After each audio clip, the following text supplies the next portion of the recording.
Scandale silencieux de l'eau en Guadeloupe, ce que personne n'ose vous dire. Dans un pays baigné par l'eau où la mer nous entoure, comment expliquer que des milliers de Guadeloupéens se retrouvent privés de ce bien essentiel chaque jour? Imaginez une île qui reçoit plus de 2000 mètres de pluie par an, mais certains quartiers vivent chaque jour sans eau. Pourquoi? Parce que l'eau, ce droit fondamental, devient une marchandise pour que quelques-uns, un luxe inaccessible pour d'autres. Ce n'est pas un problème d'infrastructure, non. Ce n'est que la partie visible de l'iceberg. Ce qui se cache derrière est bien plus profond et ça doit changer. Aujourd'hui, je vais vous révéler la vérité sur la crise de l'eau en Guadeloupe. Un scandale silencieux qui touche chaque famille, chaque foyer, chaque commerce. Mais surtout, je vais vous parler de solutions où il existe un chemin pour résoudre cette crise. Mais ce chemin passe par vous, par nous, ensemble. Avant de continuer, laissez-moi me présenter. Je m'appelle William Silesius et comme vous, je suis né ici. J'ai grandi au milieu des paysages magnifiques de cette île, mais aussi confronté à ces réalités du quotidien que d'autres gens préfèrent ignorer. Et c'est là que ça fait la différence. Je connais cette lutte, cette frustration, quand on se retrouve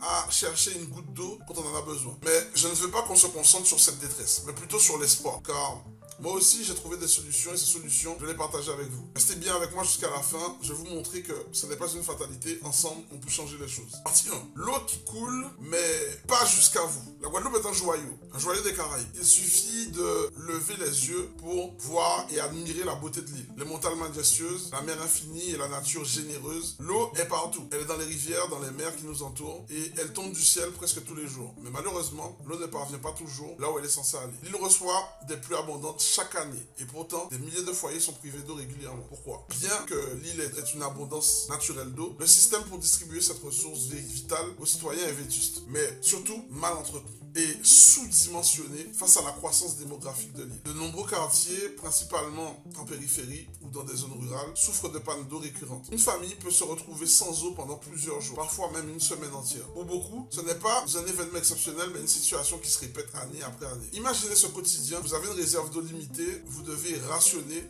ne jamais gaspiller et espérer que l'eau reviendra rapidement. L'image qui m'est restée en tête pendant mon enfance, c'est celle des familles qui remplissaient des bidons ou des citernes ou des seaux d'eau comme une manière de se préparer à une coupure imminente. L'eau est devenue une denrée qu'il fallait gérer, stocker, planifier. Des familles entières ont dû apprendre à survivre sans eau en attendant que le réseau vienne enfin à leur secours. Et cela, mes amis, ce n'est pas normal. Il y a aussi les fuites. On parle souvent d'infrastructures vétustes, mais ces fuites sont un autre facteur majeur. Selon les experts, près de 70% de l'eau produite est perdue avant d'arriver dans les foyers en raison des canalisations anciennes et mal entretenues. Ces fuites ne sont pas seulement un gaspillage d'eau, elles représentent aussi un gaspillage financier, une négligence qui coûte des millions chaque année. Pendant que des millions de litres d'eau partent en fuite sous terre, des Guadeloupéens attendent de l'eau au robinet, voire cherchent de l'eau ailleurs. On ne parle pas simplement de commodité manquante. L'eau, c'est bien plus que ça, c'est de la santé, la sécurité alimentaire et un besoin de base pour vivre dignement. Mais en Guadeloupe, l'eau devient parfois un luxe réservé à ceux qui peuvent l'acheter, qui ont les moyens de se procurer de l'eau en bouteille ou de s'abonner à des fournisseurs privés. Vous l'aurez compris, cette situation touche particulièrement les plus vulnérables. Les familles les plus pauvres sont souvent celles qui souffrent le plus de cette pénurie et elles ont du mal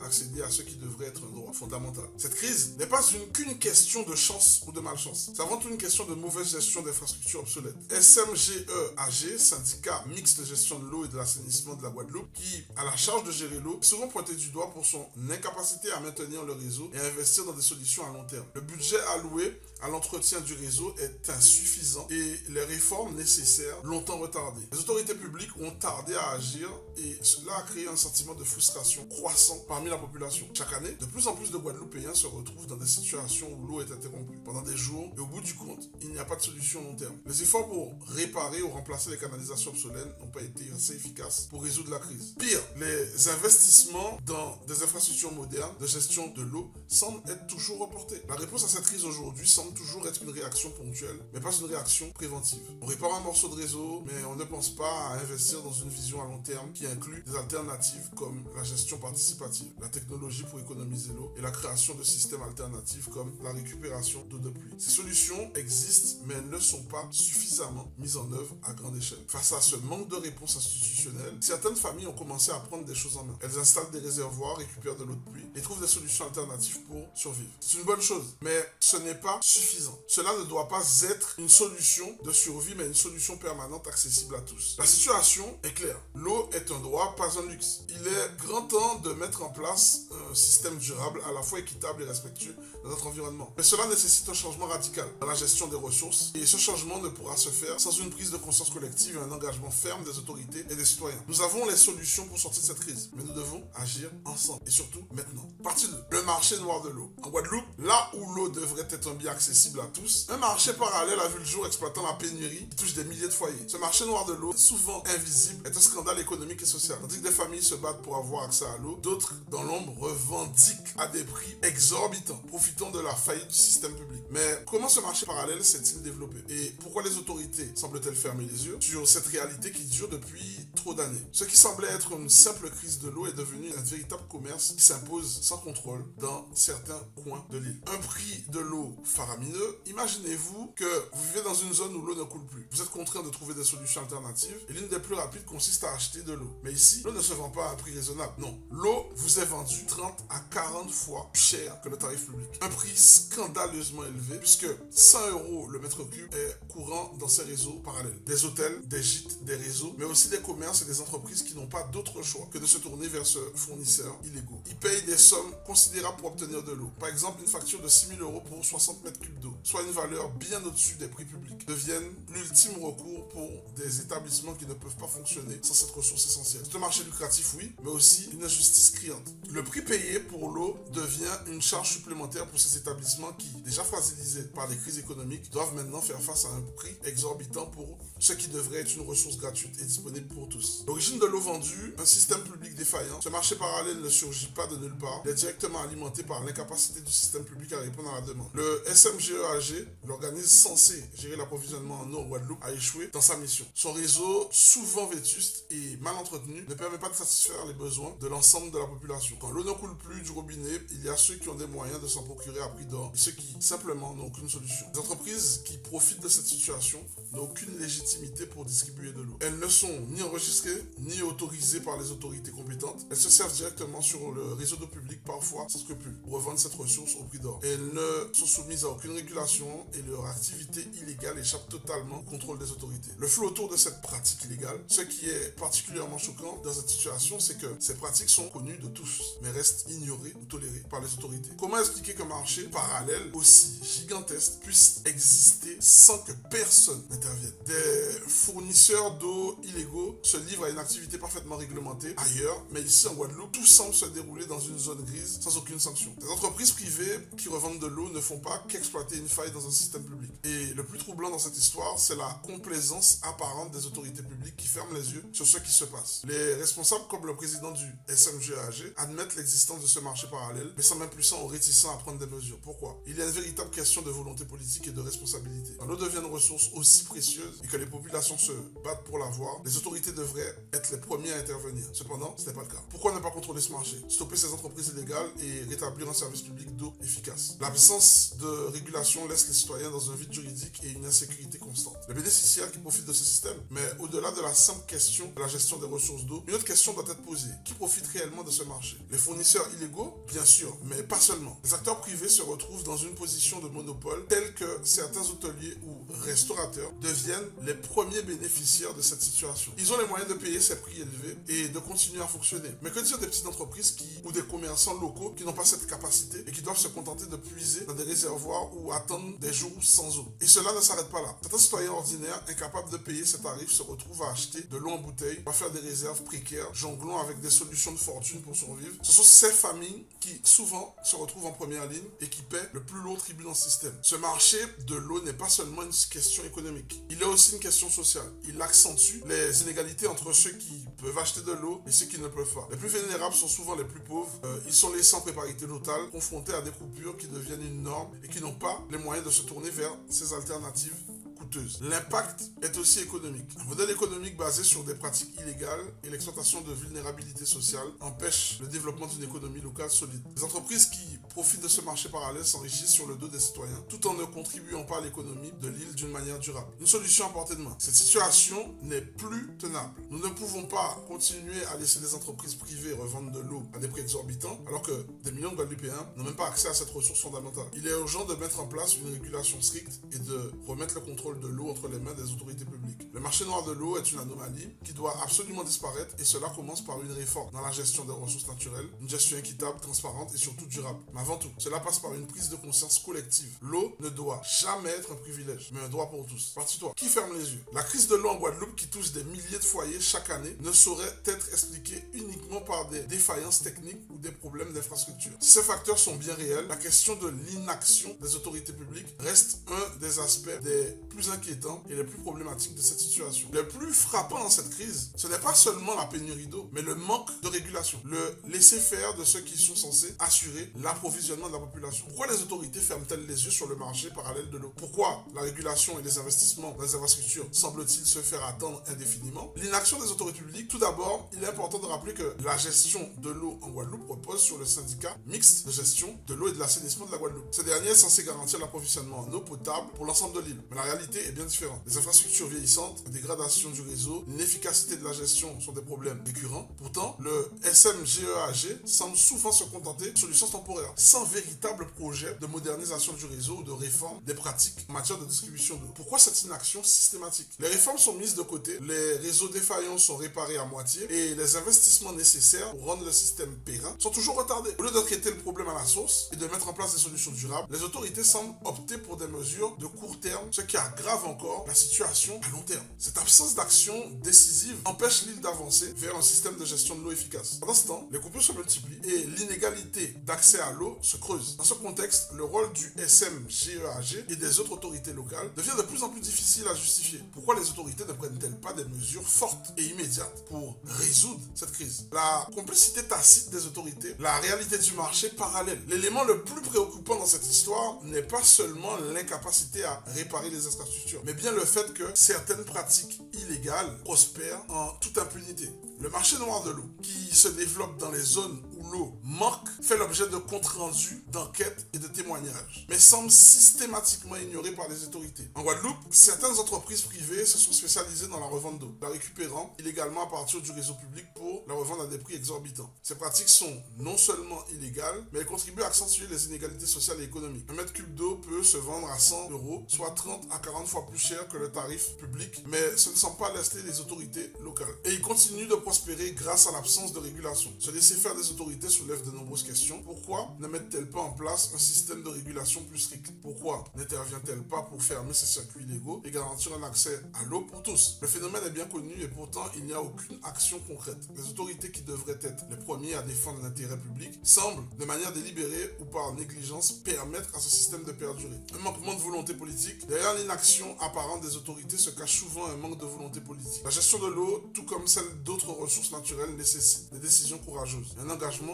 à long terme. Or, en Guadeloupe, le manque de vision à long terme semble être un problème majeur. Les autorités ne prennent pas les mesures nécessaires pour rénover le réseau, créer des infrastructures modernes ou réguler efficacement le marché. En partie, ce manque de réactivité peut être attribué à des enjeux politiques et économiques plus vastes. Les politiques publiques en matière d'infrastructure ont toujours été sous-financées et les priorités politiques sont souvent orientées vers des solutions immédiates, mais pas sur des réformes structurelles. Cette absence de stratégie claire, de projet durable, ne permet pas d'affronter la crise de l'eau de manière efficace. Il manque une vision commune et une volonté politique collective pour résoudre ce problème de fond. De plus, les acteurs privés qui profitent de la situation en revendant l'eau à des prix astronomiques ont leur propre intérêt. Ce jeu de pouvoir où certains acteurs publics et privés se soutiennent mutuellement permet à ce marché parallèle de continuer à fonctionner sans entrave. Certaines entreprises profitent ainsi de cette situation de pénurie pour s'enrichir au détriment de l'ensemble de la population. Et les autorités préfèrent souvent fermer les yeux plutôt que de déranger ces pratiques. Le rôle de la société civile et des citoyens face à cette inaction. Il est temps pour la société civile, les citoyens et les associations de prendre leurs responsabilités et d'agir. Les autorités publiques ne pourront pas résoudre ce problème seules. Et c'est à chacun d'entre nous de s'impliquer pour apporter des solutions. La gestion de l'eau, mais aussi celle des autres ressources naturelles, nécessite une approche participative où les communautés locales jouent un rôle actif en attendant des réformes institutionnelles. Des initiatives citoyennes doivent se multiplier pour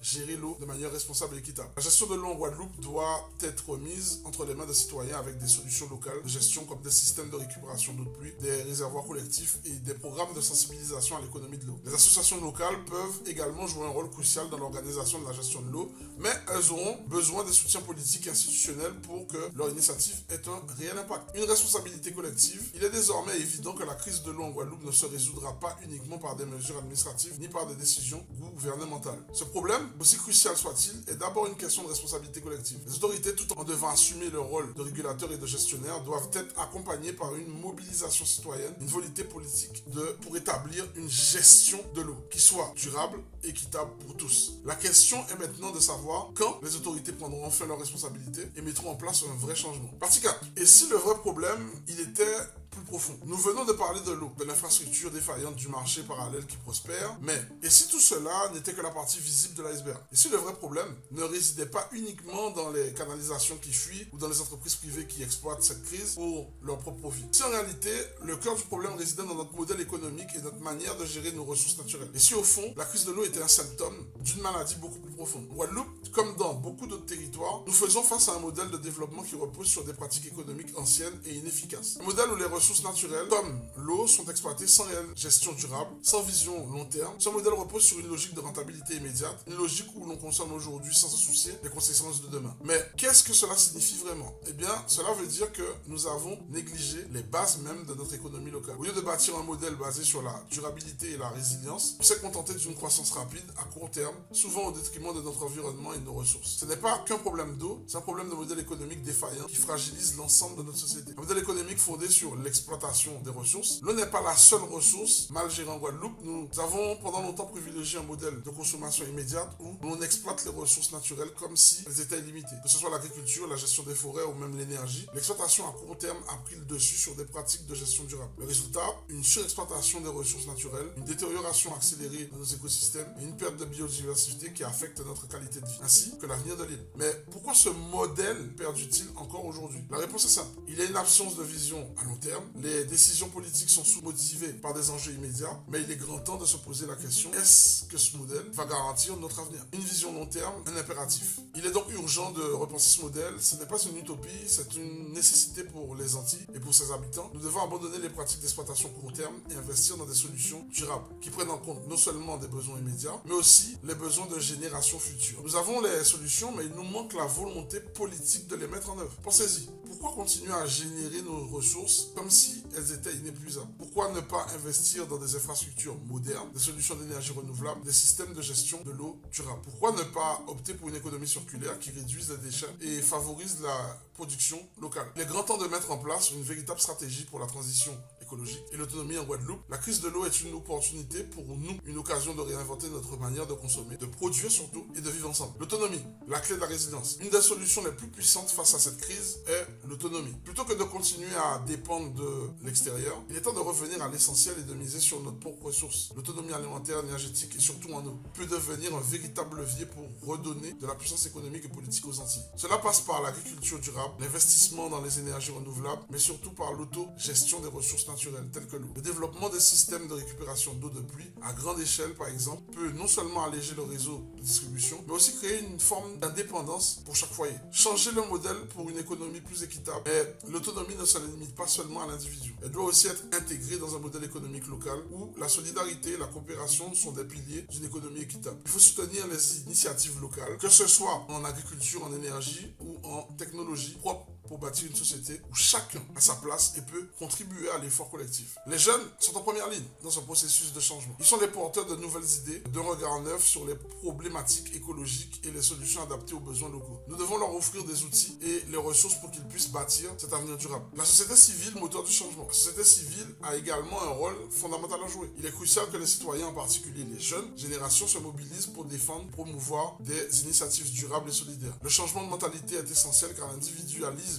ne peut plus être la réponse face aux défis de notre époque. L'engagement collectif, l'esprit de coopération et l'envie de réinventer nos pratiques sont des clés du succès. La route vers un avenir durable commence maintenant. Il est temps de changer de modèle, de repenser notre rapport à l'eau, à l'environnement, à l'économie. Mais ce changement ne viendra pas uniquement des autorités. Nous devons prendre les rênes du futur et cela commence maintenant. Vous avez une part à jouer et chaque petite action, chaque projet, chaque engagement compte. Ensemble, nous avons le pouvoir de créer une Antille plus juste, plus résiliente et plus durable. Si vous croyez comme moi que nous pouvons faire la différence, agissons ensemble. Rejoignez cette révolution locale, unissons nos forces et mettons l'avenir entre nos mains. Ce que nous avons vu vit aujourd'hui, ce n'est pas juste une crise de l'eau. Ce n'est pas qu'une question de canalisation qui fuit ou de manquement de régulation. Ce qui se cache derrière tout ça, c'est un système qui ne fonctionne plus pour nous, pour la communauté, pour notre île. Mais je suis convaincu que nous pouvons changer les choses. Je vous ai montré aujourd'hui des problèmes, mais j'ai aussi mis en lumière des solutions. Oui, des solutions concrètes, il en existe déjà. Et elles sont entre nos mains. Il est temps de sortir de cette spirale d'indépendance et de négligence. Il est temps de reprendre le contrôle, de redonner de la valeur à nos ressources naturelles et de bâtir un avenir plus durable, plus équitable, plus solidaire. Mais pour que ce changement soit réel, il faut que chacun d'entre nous devienne un acteur de cette transformation. Chacun de nous a un rôle à jouer dans la solution. Nous devons passer de la constatation à l'action. Repenser notre modèle économique, défendre nos ressources naturelles et réinventer notre manière de consommer, de produire, de vivre. La jeunesse, avec son énergie et son envie de réinventer le monde, a un rôle majeur à jouer dans cette révolte positive. Elle porte l'avenir et il est important que nous lui donnions les moyens de le construire. Exemple, investir dans des nouvelles solutions, ok? Aider des startups qui vont être axées sur justement le développement durable pour nos îles. Et pour vous aider à démarrer concrètement, j'ai préparé un guide stratégique à télécharger. Ce guide vous donne les premières étapes pour structurer un projet utile sur les Antilles tout en bâtissant votre indépendance. Le lien est en description. Prenez-le, lisez-le, partagez-le autour de vous. Je vous invite à réfléchir. C'est déjà bien parce que agir, c'est ça qui compte. Si vous avez un projet en tête, un rêve qui peut aider, surtout ne soyez pas seul. Soyez ensemble. Car c'est ensemble que nous réussirons. Le changement, ce n'est pas une option, c'est une nécessité. Aujourd'hui, l'espoir est là. Nous avons les clés du changement, nous avons la capacité de repenser notre avenir, de le faire dans les Antilles. Et l'avenir de chacun sont partagés et protégés, mais pour aller encore plus loin, pour transformer cette énergie collective en action concrète, je vous invite à rejoindre mon festival Lionel. Si vous êtes prêt à agir, à faire grandir vos projets, à contribuer activement au développement de notre île, alors c'est le moment. Cliquez sur le lien en dessous dans la description et faites partie de ce mouvement. Ensemble, nous pouvons transformer la réalité des Antilles de l'intérieur grâce à un immobilier durable et accessible à tous. Ensemble, changeons les choses pour un avenir meilleur. C'était Will du mouvement Lionnage. Ensemble, le plus fort.